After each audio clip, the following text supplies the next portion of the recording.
Słuchaj, dajcie noszę, zabieramy. Dobra. 18-letnia Karina Prus traci przytomność na ulicy. Lekarze odkrywają u dziewczyny niepokojące oznaki wyniszczenia organizmu. Ojciec dziewczyny nie może uwierzyć, że nie zauważył wcześniej złego stanu zdrowia córki. Poranione gardło, podrażnione śluzówki, odwodnienie. Wszystko brzmi jak jakiś koszmar. No lepiej zrób coś, żeby to przyspieszyć, zamiast tutaj stać jak ciele. Do szpitala trafia też początkująca piosenkarka Vanessa, której pojawienie się wywołuje na oddziale spore zamieszanie. Halo! Przepraszam, co pani tu robi? Nie pozwolę się tak dłużej traktować. Chcę rozmawiać z szefem oddziału. Słucham panią, o co chodzi. Pacjentka może być piosenkarką, aktorką, nawet artystką cyrkową, ale to nie powód, żeby nam utrudniać pracę. Dziewczyna uskarża się na bóle w klatce piersiowej. Stan jej zdrowia gwałtownie się pogarsza. Lekarze walczą o życie piosenkarki.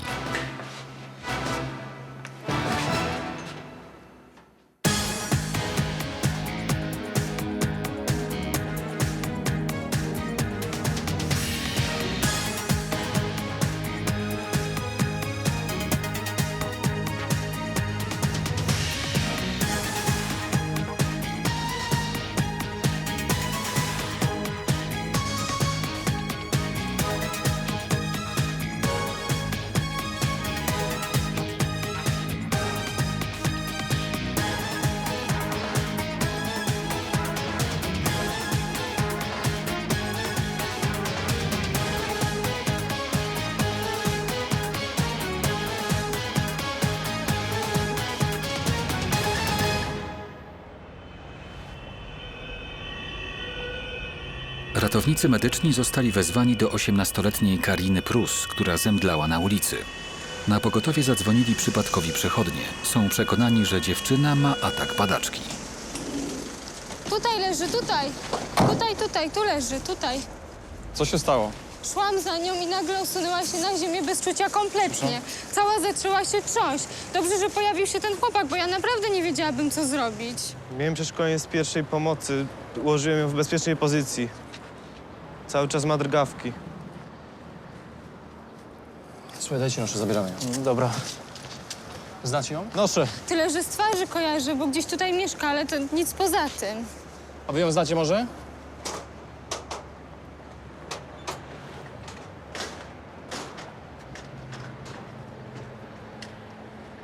Mam nadzieję, że wszystko zrobiłem jak trzeba. Czy to padaczka? Chyba tak, widziałam na filmie, jak kobieta się trzęsła. Tak samo to wyglądało. Jezus, taka młoda dziewczyna. Taka. Po wstępnym badaniu dziewczyny ratownicy uważają, że przyczyną utraty przytomności nie jest atak padaczki. Objawy wskazują raczej na gwałtowny spadek poziomu cukru we krwi.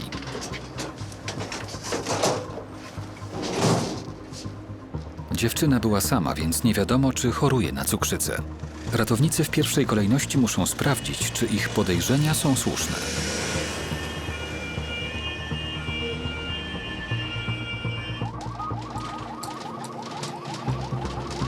Cholera, 2 milimola. Trzeba dać glukozę w bolusie, bo nam tu zejdzie. Tomek, słuchaj, pospiesz się u nas w ciężkiej hipoglikemii. Badanie wykazało, że poziom cukru we krwi dziewczyny jest wyjątkowo niski. Ma też bardzo obniżone ciśnienie. Jest to sytuacja bezpośredniego zagrożenia jej życia. Ratownicy natychmiast podają kroplówkę z glukozą, ale muszą jak najszybciej dowieźć pacjentkę do szpitala, gdzie lekarze będą mogli ustalić przyczynę jej nagłej zapaści. Gotowy? Tak, no to podpinamy.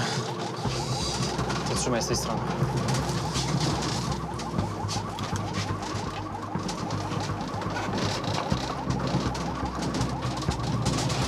Mamy? No, jest.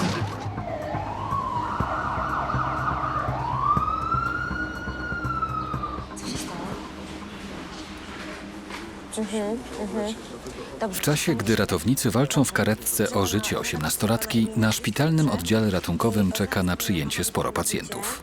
Do szpitala przychodzą właśnie początkująca piosenkarka Vanessa i jej menadżer. Dziewczyna od kilku dni źle się czuje, ale uważa, że to nic poważnego i jest wściekła, że menadżer przywiózł ją na badania. A jak stracisz swój piękny głos, co na to fani? A po drugie płacisz mi za to, żebym się tobą opiekował, więc chodź. Zobacz, jaka ładna pani. Zapraszam do rejestracji.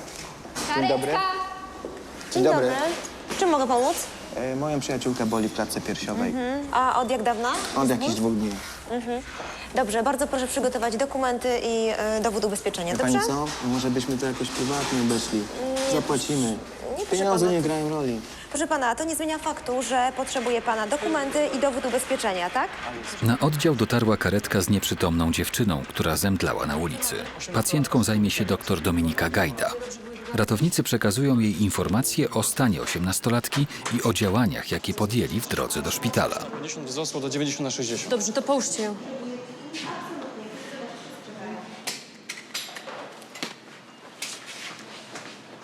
Elo, glukometr, proszę. Tak, już tylko zawieszę kroplówkę. Doktor Dominika zaczyna od powtórzenia badań wykonanych w karetce, żeby sprawdzić, czy po podanej kroplówce stan pacjentki się poprawia. Najważniejsze, czy udało się podnieść poziom cukru we krwi. Pielęgniarka przystępuje do badania. Okazuje się, że parametry życiowe dziewczyny są lepsze, ale jej stan wciąż jest bardzo poważny. Wszystko wskazuje na to, że nastolatka jest w śpiączce cukrzycowej, ale trzeba to potwierdzić dokładnymi badaniami. Te jony, ale najpierw tą glukozę trzeba wyrównać poziom cukru. Dobra. Najpierw wyglądało mi to na padaczkę. Utrata przytomności, drgawki. Ale jak zmierzyliśmy poziom glukozy we krwi, było jasne, że to hipoglikemia, czyli niedocukrzenie. No to poważna sprawa, bo glukoza jest potrzebna do funkcjonowania mózgu, a takie długotrwałe niedocukrzenie może doprowadzić do nieodwracalnych uszkodzeń mózgu, a nawet do śpiączki, z której pacjent się nie wybudzi. W tym samym czasie w izbie przyjęć czekają również dwie nastoletnie fanki Vanessy. Od dłuższego czasu przyglądają się piosenkarce. Jezu, mówię ci, że to ona. Ślepa jesteś? Ale ty jesteś głupia. Już to widzę, jak Vanessa siedzi z nami w jednym szpitalu. Rękę sobie złamałaś czy mózg? Debilka z ciebie, to jest Vanessa, jak matkę kocham. Tak kochasz starą, że poszłaś w długą i rok jej nie widziałaś. Debilko, tak się tylko mówi. Udowodnię ci. Gdzie idziesz, wariatko? Siedź tu! Sorry, Ale o co chodzi? czy pani to pani? Bo koleżanka nie wierzy mi, że to pani. Jakaś pomyłka. No pani nazywa się Vanessa, co nie? Śpiewa pani te hity. Nie wiem, o co chodzi. Nikomu nie powiem, tylko koleżanka mnie. Ale odczep się, dobrze? Widzisz, co tu się dzieje? Możesz coś zrobić? Mariola! Halo, przepraszam. wycisło. Ale to teraz powinna być chyba nasza kolej. Ale ja mogę zapłacić przepuścić zresztą. tą panią, nie mam problemu, nawet dokładnie, jest chętnie. tak, że- Pani Mariola, tak? Tak. W takim razie zapraszam na No, każdego. także to co? A pan proszę na miejsce wracać, dobrze? Ja rozumiem, że to jest publiczny szpital, tak? Ale żeby nie było opcji dla pacjentów VIP? Przecież to jest niedorzeczne. Moja przyjaciółka to poważna piosenkarka, nie jakaś popierdółka. I nie wydaje mi się, że powinniśmy tutaj siedzieć i czekać bez końca. No, tak czy nie? Podekscytowana fanka Vanessy chciała oddać jej swoje miejsce w kolejce, ale rozkapryszona piosenkarka będzie musiała cierpliwie czekać na swoją kolej. Jezu, ja nie chcę. Ja wiem, że ty nie chcesz. Tymczasem doktor Dominika przeprowadza dokładniejsze badanie swojej pacjentki. Zauważa u dziewczyny niepokojące oznaki wyniszczenia organizmu.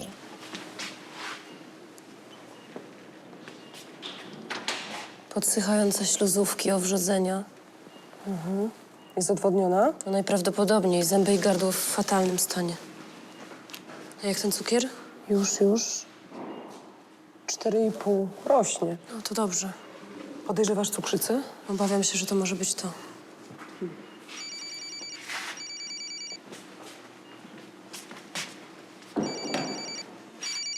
I tata dzwoni.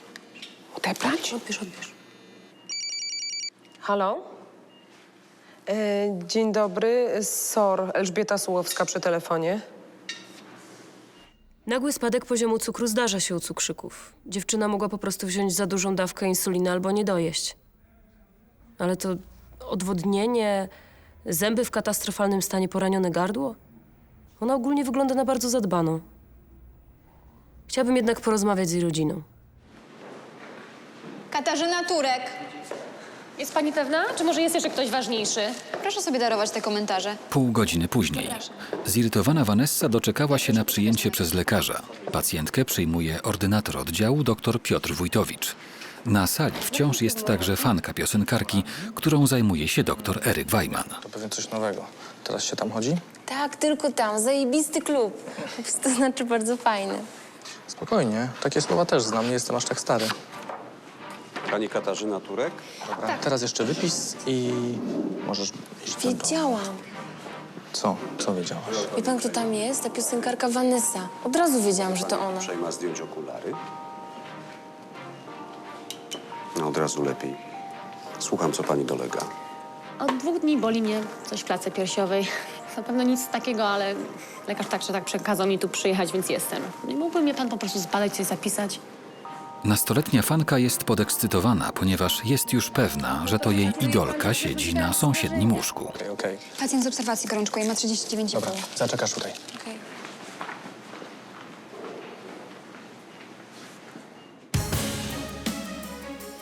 Natarczywa fanka napastuje piosenkarkę, która wpada w furię. Mogę sobie zrobić z panią fotkę? Daj mi spokój! No proszę, niech pani nie będzie taka, albo niech chociaż mi pani walnie autograf na gipsie, co? Ej, możesz stąd iść? Ej, skasuj to zdjęcie! Jak pacjent widzi obok siebie w szpitalu jakąś znaną osobę, no to jest sensacja. Doktor Dominika dostaje wyniki badań nieprzytomnej nastolatki, której zaniepokojony ojciec pojawia się w szpitalu. Poranione gardło, podrażnione śluzówki, odwodnienie. To wszystko brzmi jak jakiś koszmar. Dziewczyna w końcu odzyskuje przytomność. Czy uda się ustalić, co spowodowało wyniszczenie jej organizmu? Halo! Pacjentka niezadowolona z tego, jak traktuje ją personel, wywołuje awanturę. Słuchaj, dajcie noszę, zabieramy. Dobra. Ratownicy zostają wezwani do 18-latki, która zemdlała na ulicy. Okazuje się, że dziewczyna ma o wiele za niski poziom cukru we krwi oraz poważne oznaki wyniszczenia organizmu. Co, przygotuję kroplówkę. Daj. Czy pani to pani? Bo koleżanka nie wierzy. Menadżer przyprowadza do szpitala początkującą piosenkarkę Vanessę. Zostaje ona rozpoznana przez fanki, które czekają w izbie przyjęć. Czep się, dobrze? Podsychające śluzówki, owrzodzenia. Nastolatka pozostaje cały czas nieprzytomna. Lekarze czekają na wyniki badań. Katarzyna Turek. Jest pani pewna? Rozdrażniona oczekiwaniem Vanessa została przyjęta przez lekarza. Zapraszam. Rychu, przyjeżdżaj, opłaci ci się. Nie wiem, czy... W czasie badania menadżer piosenkarki w tajemnicy przed nią wzywa do szpitala fotografa pracującego dla brukowców, zaś na oddział dociera ojciec dziewczyny w śpiączce cukrzycowej. Sorry, Gregory. Dzień dobry. Dzień dobry. Dzwoniłem do córki i ktoś mi powiedział z telefonu, że jest tu w tym szpitalu. Karina Prus. Podobno zemdlała. Ale kto do pana dzwonił? Pielęgniarka, Elżbieta jakaś tam. Czy pani wie, co się stało z moją córką? Pan co, no tylko tyle, że ją przywieźli, że karetka, ale nic więcej nie wiem. Proszę zaczekać w rejestracji, dobrze? Zaraz się czegoś dowiem. To, tak? Dobra. Byłem w pracy, kiedy zadzwonili do mnie, że Karina jest w szpitalu. Córka choruje na cukrzycę, ale bierze insulinę i dobrze się odżywia. No, trzeba umie dbać o siebie i nigdy nic takiego się nie działo. No. Proszę się odwrócić. Ordynator zebrał od pacjentki wywiad chorobowy i rozpoczyna podstawowe badania. Musi ustalić, jaka jest przyczyna bólu w klatce piersiowej odczuwanego przez dziewczynę. Takie pozornie niegroźne bóle mogą być oznaką poważnych schorzeń serca. Czy ten ból nasila się podczas wysiłku? Cały czas tak samo boli. A w ruchu? Przy zmianie pozycji? Leczyła się pani już kiedyś kardiologicznie? Nie. Weroniko, Tak? zrobimy u pani EKG, ciśnienie, saturację i krew na 3 probówki, dobrze? Nie może mi pan po prostu czegoś zapisać? Nie mam czasu, żeby tu przesiadywać. Nawet w przypadku tak aroganckich i irytujących pacjentów lekarze muszą zachować spokój i dążyć do celu, którym jest postawienie diagnozy. Tymczasem fanka piosenkarki jest zdeterminowana i za wszelką cenę chce wykorzystać okazję do kontaktu ze swoją idolką. Mówiłam, że to pani, Katarzyna Turek, czyli Vanessa. Mogę sobie zrobić z panią fotkę? Daj mi spokój! No proszę, niech pani nie będzie taka, albo niech chociaż mi pani walnie autograf na gipsie, co? Możesz stąd iść? Ej, skasuj to zdjęcie! Co się tutaj dzieje? Co ty To wyrabiasz? jakiś skandal po prostu, żeby człowiek nie miał odrobiny prywatności. Proszę, wyjdź stąd. Zaczekasz na zewnątrz. Tutaj masz wypis, receptę. Po raz kolejny obecność znanej pacjentki wywołuje zamieszanie. Dziewczyna nadal ma pretensje, że nie jest traktowana wyjątkowo przez personel szpitala. Dobrze, ja poproszę rękę. Nie wiem, kim jest ta cała Vanessa, ale widzę, że młodzież ją zna. No, dziewczyna będzie miała co opowiadać koleżankom. Ale my? Ja już widzę, że z dziewczyną będą same problemy. Na sali trwa badanie EKG piosenkarki Vanessy. A na izbie przyjęć dr Gajda rozmawia z ojcem swojej pacjentki. Potrzebuje więcej informacji o jej stanie zdrowia. Miała takich ostrych ataków. Co się z nią dzieje, pani doktor? Pana córka miała bardzo poważne niedocukrzenie. Była na granicy zapaści i śpiączki. Boże, jedyne zapaści i śpiączki. Tak, ale na szczęście udało nam się wyrównać poziom cukru. Tylko wie pan, to się wszystko mogło skończyć naprawdę tragicznie. Proszę mi powiedzieć, czy ona mogła przyjąć za dużą dawkę insuliny? Trudno mi w to uwierzyć. Ona naprawdę doskonale wie, jak o siebie dbać. Tak, tylko że ona ma dodatkowo jeszcze owrzodzone gardło, poranione, owrzodzone śluzówki. Jest odwodniona. Ale jakim cudem? Co to wszystko znaczy, pani doktor? No, niestety jeszcze nie wiemy. Myślałam, że może pan zauważył coś niepokojącego. Czy ja mogę ją zobaczyć? Poranione gardło? Podrażnione śluzówki? Odwodnienie? To wszystko brzmi jak jakiś koszmar. I do tego tak nagle? Przecież jeszcze dziś rano, wychodząc do pracy, widziałem się z Kariną. Szła do szkoły jak co dzień. Rzuciła mi cześć, już jej nie było. Ja nic z tego nie rozumiem. Jak mogło do tego dojść?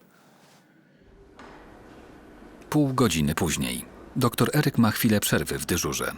Ordynator, który analizuje wyniki badania serca swojej pacjentki, prosi go o konsultację. Musisz się zjawić, jak jesteś czegoś potrzebny. Ordynator liczy, że będący w trakcie specjalizacji kardiologicznej dr Eryk pomoże mu postawić właściwą diagnozę. Mimo mniejszego doświadczenia, jego opinia może zmniejszyć ryzyko popełnienia błędu. Której pacjentki? Tej piosenkarki? Jakiej piosenkarki? Bo jest tu taka piosenkarka.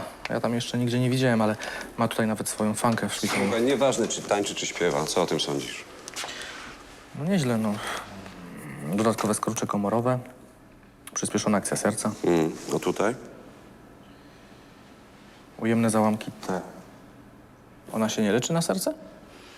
Nie skarżyła się na żadne dolegliwości. Zresztą, wiesz co, wywiad był też niejednoznaczny. Ciśnienie jest 100 na 60, temperatura 37,5, saturacja 91. Co o tym sądzisz? A szef się nie radzi, czy szef nie sprawdza? No jak dla mnie to jest zapalenie mięśnia sercowego. No widzisz. Jak to miło, że się zgadzamy. Pójdziesz ze mną do niej? Jasne. No to chodź. Badanie wykazało poważne zaburzenia pracy serca. Powodów może być wiele. Zatorowość, zawał, zapalenie płuc, a nawet zapalenie mięśnia sercowego. No ale to szef przeprowadzał wywiad z pacjentką, więc trudno jest mi powiedzieć cokolwiek więcej. Lekarze wracają na salę, żeby przekazać pacjentce niepokojące wyniki badania. Wciąż nie wiedzą jednak, co jest powodem zaburzeń pracy jej serca. Liczą, że ta w końcu przestanie stwarzać problemy i odpowie na pytania, które pomogą postawić diagnozę. No niestety, pani Katarzyno, EKG nie wyszło dobrze. Ma pani zaburzenia pracy serca. Może pan jaśniej? Nie skończyłam medycyny. A nie miała pani nigdy żadnych problemów z sercem? Naprawdę nigdy.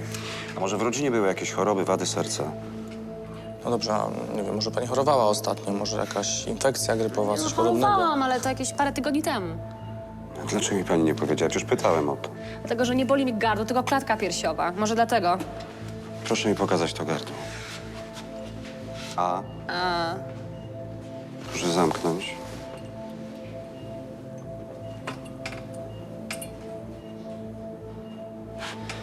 Dobrze, teraz siostra zawiezie panią na wózku do pracowni rentgenowskiej.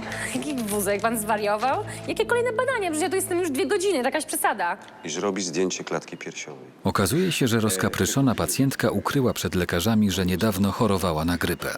Z powodu jej beztroski lekarze nie mogli postawić właściwej diagnozy. Pacjentka może być piosenkarką, aktorką, nawet artystką cyrkową, ale to nie powód, żeby nam utrudniać pracę. No, gdybym wcześniej wiedział o chorobie, mógłbym szybciej postawić diagnozę, a tak... No teraz stawiam na powikłanie poinfekcyjne. Zwłaszcza, że gardło jest zaczerwienione, migdałki rozpulchnione, a węzły chłonne na szyi powiększone. Nieznośna piosenkarka została przewieziona na badanie rentgenowskie, a doktor Dominika wraca do swojej pacjentki, przy której od dłuższej chwili siedzi zmartwiony ojciec. Przedłużająca się śpiączka dziewczyny jest bardzo niepokojąca, zwłaszcza, że wciąż nie wiadomo, dlaczego tak bardzo spadł jej poziom cukru. Jakby próbowała przed chwilą coś powiedzieć, ale poza tym na nic nie reaguje.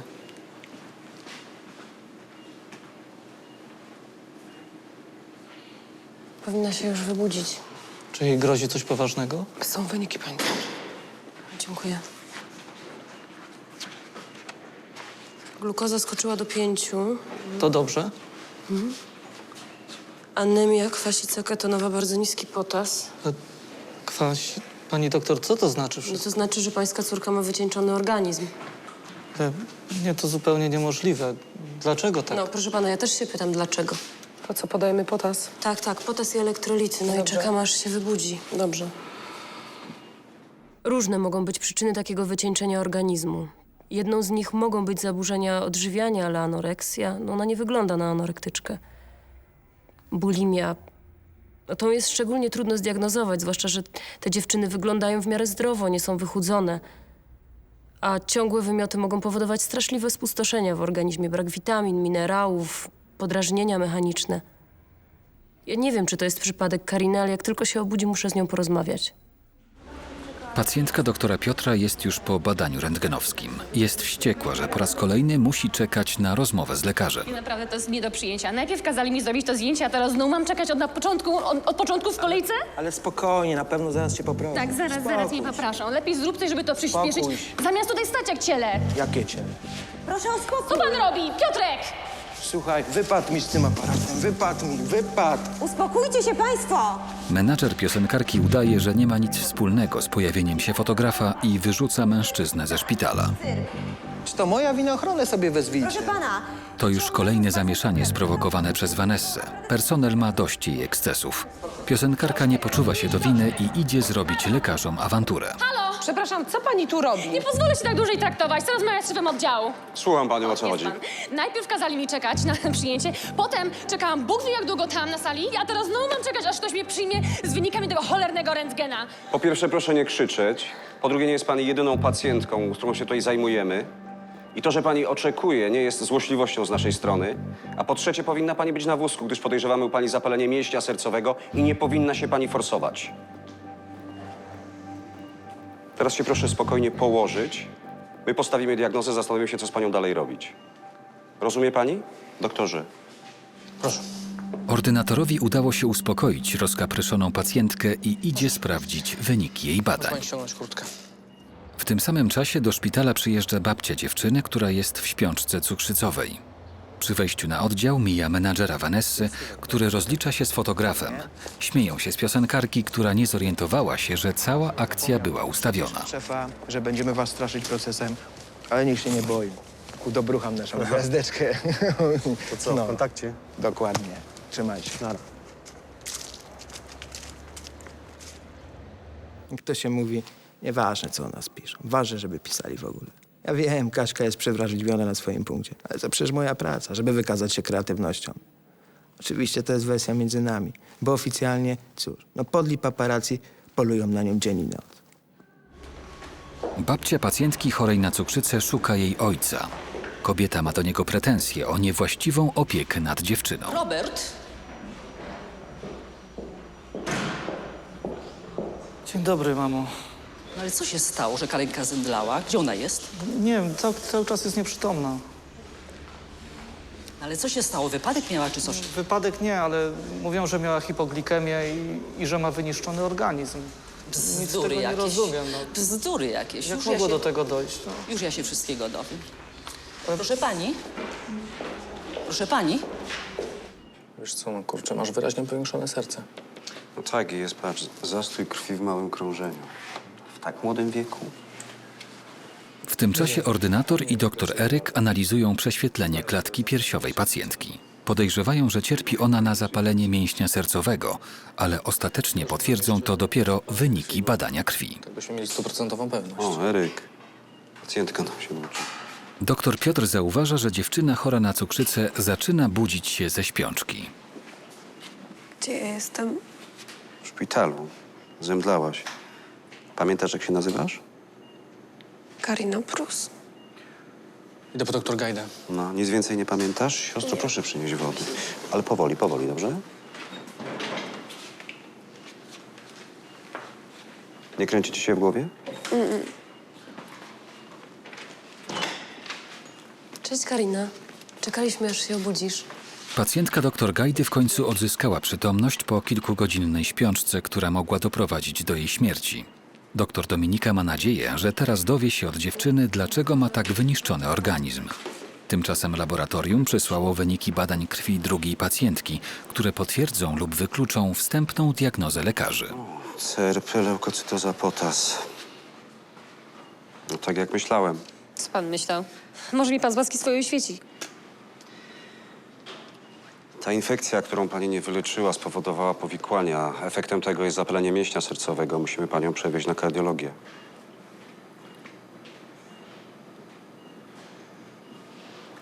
Mogę się spytać o opinię jakiegoś innego specjalisty? Oczywiście, tylko musi pani to zrobić bardzo szybko, gdyż to zapalenie zagraża pani życiu. Proszę pana, ale co ja mam teraz właściwie zrobić? Jeżeli się pani zgodzi na leczenie, przewieziemy panią na oddział kardiologii. Jeżeli nie, jest pani wolna. Z tym, że musi mi pani podpisać zobowiązanie. Zastanowię się. Diagnoza zapalenia mięśnia sercowego jest bardzo prawdopodobna, ale skoro pacjentka ją podważa, no cóż, droga wolna. Mamy tutaj zbyt duży młyn, aby przekonywać każdego, żeby się zechciał leczyć. Mam jednak nadzieję, że się zgodzi. Takie zapalenie mięśnia sercowego może w konsekwencji doprowadzić nawet do przeszczepu. W tym czasie dr Dominika rozmawia z dziewczyną chorą na cukrzycę. Próbuje się dowiedzieć, czy przyczyną wyniszczenia organizmu nastolatki jest bulimia. Powiedz mi, co ostatniego pamiętasz? Że zażyłam podwójną dawkę insuliny. Wiesz, to wyjaśnia spadek cukru, ale absolutnie nie tłumaczy tego, dlaczego ty masz poranione gardło, wrzodzenia w ustach, takie popsute zęby. No jesteś ogólnie bardzo wycieńczona. Przepraszam bardzo, gdzie tu jest toaleta? Ale przecież pani powinna leżeć. Lekarz pani zalecił. Co pani robi? Ja podam pani W babci. każdym razie takie objawy spotyka się u dziewczyn, które specjalnie prowokują wymioty. Ale co pani mówi? Dlaczego miałabym niby robić coś takiego? No, bulimia to jest często spotykane zaburzenie u dziewczyn w swoim wieku. Ale ja nie mam bulimii. Ale Karina, to nie jest powód do wstydu, naprawdę. Powiedziałam pani, że ja nie mam bulimii. Dziewczyna zarzeka się, że nie prowokuje wymiotów, ale wydaje mi się, że kłamie. Reaguje bardzo emocjonalnie, obronnie, a to jest typowe dla zaburzeń bulimicznych. Dla tych dziewczyn najgorszym wstydem jest przyznać się do tego. I niestety właśnie dlatego tak znikomy odsetek bulimiczek otrzymuje odpowiednią pomoc. Nastolatka stanowczo zaprzecza, że cierpi na bulimię, ale dr Dominika podejrzewa, że dziewczyna ukrywa prawdę. Postanawia zapytać, czy jej rodzina zauważyła jakieś niepokojące zaburzenia w psychice nastolatki. Mecenas Danuta Grzesiewicz. Dzień dobry, doktor Dominika Gajda. Co z Kariną?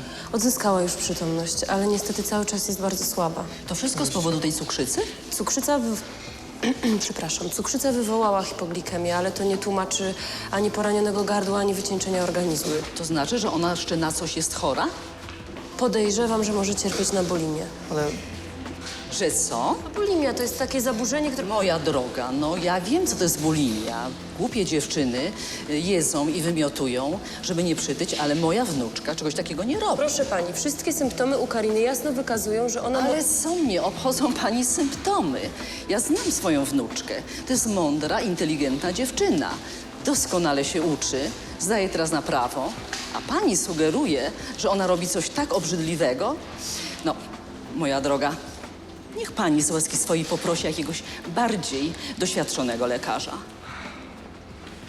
Pan mieszka z córką, tak? tak, Proszę mi powiedzieć, czy ona się ostatnio bardzo najadała, a potem prowokowała wymioty? Ależ pani Nie, nic uparta. takiego. Doczytała się pani Niech mi podręczniku. pani nie przerywa, dobrze? Proszę mi powiedzieć, zauważył pan ostatnio coś nie, niepokojącego? nie, nic takiego się nie działo. No, wszystko było jak co dzień, naprawdę. Zupełnie okej. A cóż on mógł zauważyć? Siedzi całymi dniami z nosem przed telewizorem, a Karina przychodzi uczyć się do mnie. Ja ją znam najlepiej, proszę pani. Proszę mnie zaprowadzić do wnuczki. Kiedy zmarła mama Kariny, rzeczywiście trochę zaniedbałem córkę. Odsunęliśmy się od siebie. Ja nawet nie dostrzegłem, kiedy zaczęła być dorosła. Mama wiele nam pomogła. W pewnym momencie praktycznie przejęła wychowanie Kariny. Tylko, żeby ona nie była ciągle tak kategoryczna. No. Wstyd mi strasznie, że córka może mieć problemy. Bulimia. Ja nic nie wiem. Babcia nastolatki jest oburzona podejrzeniami, że jej wnuczka choruje na bulimię. Chce udowodnić dr Dominice, że to nieprawda. Biedactwo, boli cię coś? Słuchaj, posłuchaj, dziecko. Oni tu sugerują, że ty masz bulimię, że specjalnie się obiadasz i wymiotujesz, żeby nie przytyć. No ale przecież ty nie mogłabyś zrobić czegoś tak obrzydliwego. Tak, babciu. No właśnie, widzi pani? Słyszała pani? Dobrze, przepraszam, a teraz proszę już wyjść. Wyrzuca mnie pani? Proszę pani, proszę wyjść. Ja muszę zrobić Karinie kolejne badania. Proszę poczekać na zewnątrz.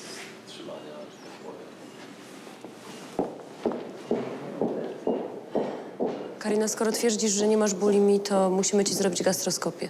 Ja naprawdę jestem zaniepokojona stanem twojego organizmu. Jestem oburzona tym, co wygaduje ta lekarka. Karina jest ponadprzeciętnie inteligentna. Zresztą sama przygotowuję ją do egzaminu na prawo, więc sama wiem, jaka ona jest mądra. Różne modelki albo inne kretynki wymiotują po nosach, ale przecież nie moja wnuczka. Nie wiem, kto tej lekarce dał dyplom, ale to jest przerażające, jakie to młode pokolenie jest niedouczone. Ja cię teraz podpinam, dobrze? Nastolatka cały czas zaprzecza, że jest chora na bulimię. Dlatego doktor Dominika zleciła wykonanie badania gastroskopowego, które pomoże ustalić, skąd wzięły się u niej uszkodzenia przewodu pokarmowego.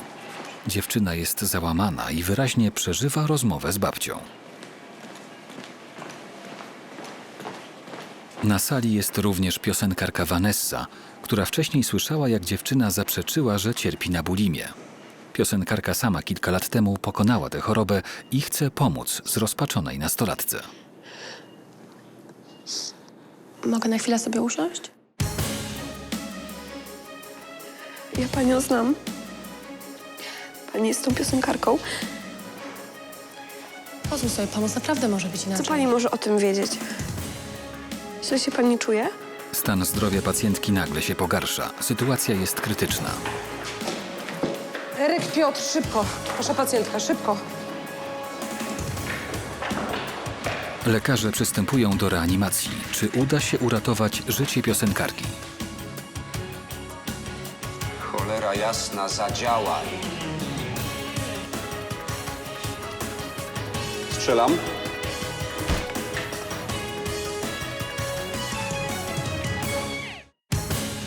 Do szpitala trafia 18-letnia Karina Prus, która straciła przytomność na ulicy. Dziewczyna ma bardzo niski poziom cukru oraz mocno wyniszczony organizm. Doktor Dominika podejrzewa u niej bulimię. W końcu nastolatka budzi się ze śpiączki, jednak stanowczo zaprzecza podejrzeniom lekarzy. Poranione gardło, podrażnione śluzówki, odwodnienie. Wszystko brzmi jak jakiś koszmar. Do szpitala trafia też początkująca piosenkarka Vanessa, która uskarża się na bóle w klatce piersiowej. Jej pojawienie się powoduje na oddziale ratunkowym spore zamieszanie, które mocno utrudnia pracę całego personelu. Rozkapryszona piosenkarka w końcu wywołuje awanturę. Jednak kiedy dowiaduje się o podejrzeniu bulimii u nastolatki, postanawia jej pomóc, gdyż sama kiedyś pokonała tę chorobę. Ja panią znam. Pani jest tą piosenkarką. Mogę? Wiesz, usłyszałam waszą rozmowę. Nie rób sobie tego. Nie rozumiem. Nie lubisz siebie, prawda?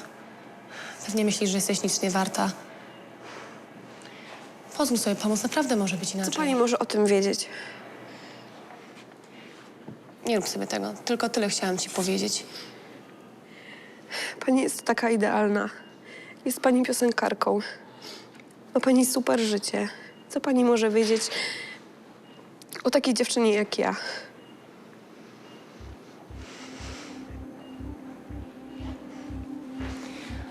To twoje życie. Rób co chcesz. Źle się pani czuje? Pacjentka przerywa rozmowę z nastolatką, bo nagle bardzo źle się poczuła. Z trudem udaje jej się wrócić do swojego łóżka.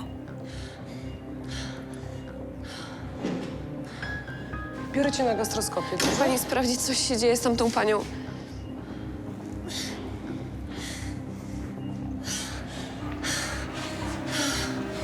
Stan pacjentki z zapaleniem mięśnia sercowego dramatycznie się pogorszył. Pielęgniarka oddziałowa musi jak najszybciej wezwać któregoś z lekarzy. Eryk, Piotr, szybko. Proszę pacjentka, szybko.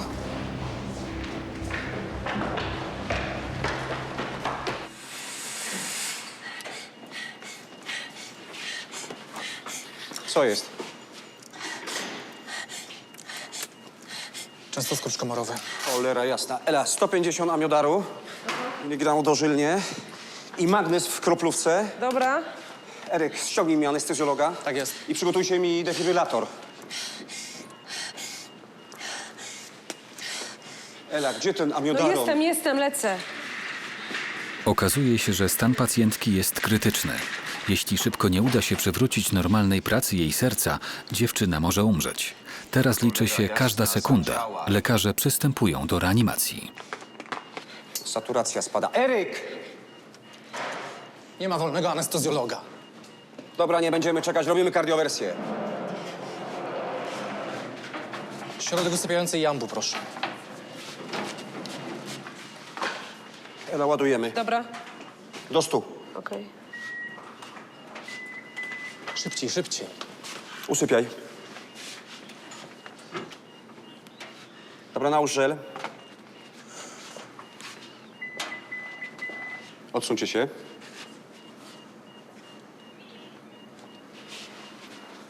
Strzelam.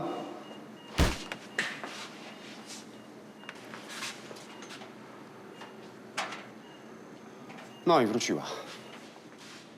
Stan pacjentki zaczął się pogarszać, a podany przez nas lek nie zadziałał. Dlatego byliśmy zmuszeni przeprowadzić kardiowersję elektryczną. Zabieg przywracający prawidłową pracę serca. Było naprawdę gorąco. Na szczęście wszystko dobrze się skończyło. Teraz mamy nadzieję, że dotrze do tej gwiazdy, że powinna zacząć się leczyć. Gdyby była w domu, prawdopodobnie nie przeżyłaby tego ataku. Lekarzom udało się uratować życie piosenkarki. Pielęgniarka oddziałowa wraca po pacjentkę dr Dominiki, która czeka na zlecone badania. Czy tamta pani przeżyła? Czy jest wszystko w porządku? Przeżyła, oczywiście, że przeżyła. Dobrze, że powiedziałaś, co się tam dzieje. Słuchaj, ja ci teraz wezmę na to badanie, dobrze? Dobrze, tylko czy ja najpierw mogłabym porozmawiać z moim tatą? To bardzo ważne. Bardzo panią proszę. No to dobrze, to jeszcze chwileczkę. Mhm.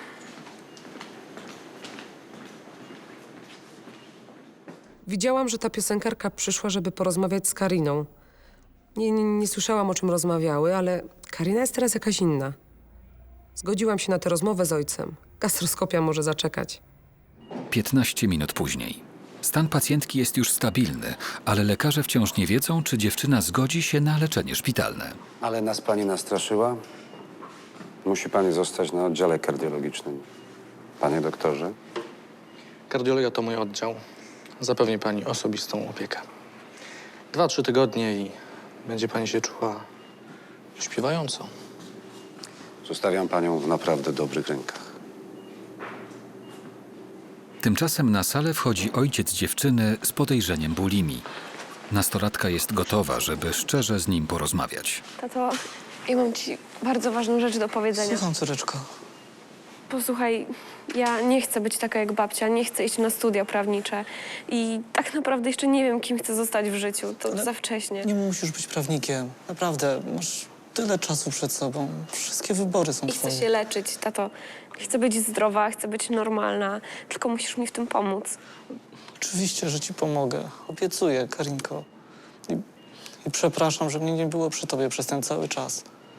Teraz wszystko się zmieni. Zobaczysz, będzie dobrze. Przejdziemy przez to wszystko razem. Ej, nie martw się. Wszystko będzie super.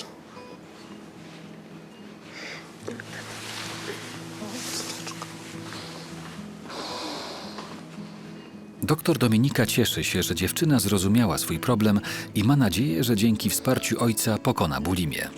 W przypadku zaburzeń odżywiania na tle nerwowym pomoc rodziny jest często decydująca w skutecznej terapii. Nastolatka została w szpitalu i jest pod opieką psychiatry specjalizującego się w zaburzeniach odżywiania. Dziewczyna jest zdecydowana walczyć z bulimią. Lekarze dają jej duże szanse na wyleczenie. Też się chwalił.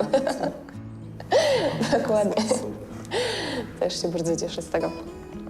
No i cieszę się, że mamy dobry kontakt wreszcie. Super, prawda? Tak zawsze.